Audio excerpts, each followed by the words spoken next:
BNP আমরা দেশের মানুষের কাছে সমর্থন চাইছি, ভোট চাইছি। জনগণ আমাদের কাছে কি চায় তা তো আমাদের দিতে হবে। আমরা তো কেবল ধর্মের একটা ট্যাবলেট বিক্রি করতে চাই না। আমরা চাই জনগণের কল্যাণের জন্য, অর্থনৈতিক মুক্তির জন্য আমাদের সুষ্ঠু পরিকল্পনা কি আছে সেটা জনগণের সামনে রাখা। আমি কদিন এলাকাতে ছিলাম, এই প্রথমবারের মতো ক্যাম্পেইনে গেলাম, নির্বাচনী ক্যাম্পেইনে। তা আমাকে বলছে যে আপনারা এই লিফলেট দিয়েছেন, লিফলেটের বিপরীতে আমাদের ওখানে আবার সেই লিফলেটের বিপরীতে ভোট চাওয়ার উল্টা পৃষ্ঠাতে 31 দফাটা দিয়েছে।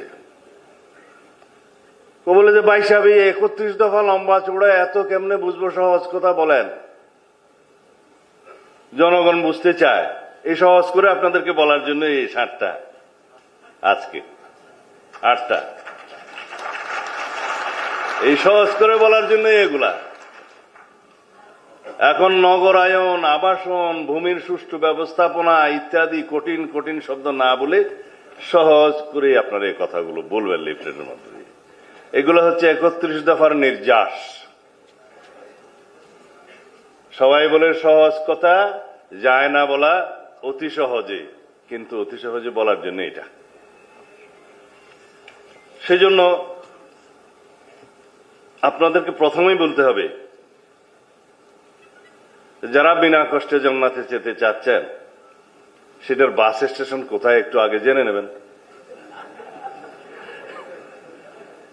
জনগণ এগুলো বোঝে। আমরা যা করছি তা হচ্ছে প্ল্যানিং।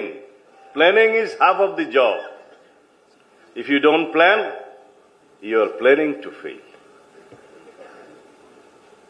ছাত্রদল বলে ইংরেজিতে বললাম।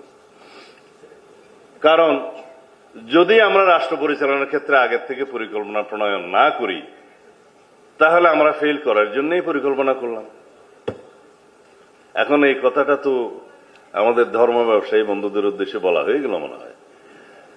তারা কেবলই বলছে যে এখানে একটু মার্কাতে ভোট দিলে তরতরাই জান্নাতে যাবে। তার আগে ইহকালে কিভাবে চলবে এর কোনো বক্তব্য নাই। কদিন আগে অবশ্য খুলনাতে এক বন্ধুকে যোগদান করিয়েছে, আমি অবশ্য এর বেশি বলবো না। তারাও এখন একই কথা বলছে আর কি, বলছে আচ্ছা এর বেশি বলা ঠিক হবে না বোধহয়। মানে যেই দলের কোন নীতি আদর্শ নেই, কোন পরিকল্পনা নাই, শুধুমাত্র ধর্মের নামে একটা ট্যাবলেট বিক্রি করে জনগণের সাথে প্রতারণা করার পরিকল্পনা করছে, তাদেরকে জনগণ ইতিমধ্যে চিনেছে, তাদের মুখোশ উন্মোচিত হয়েছে।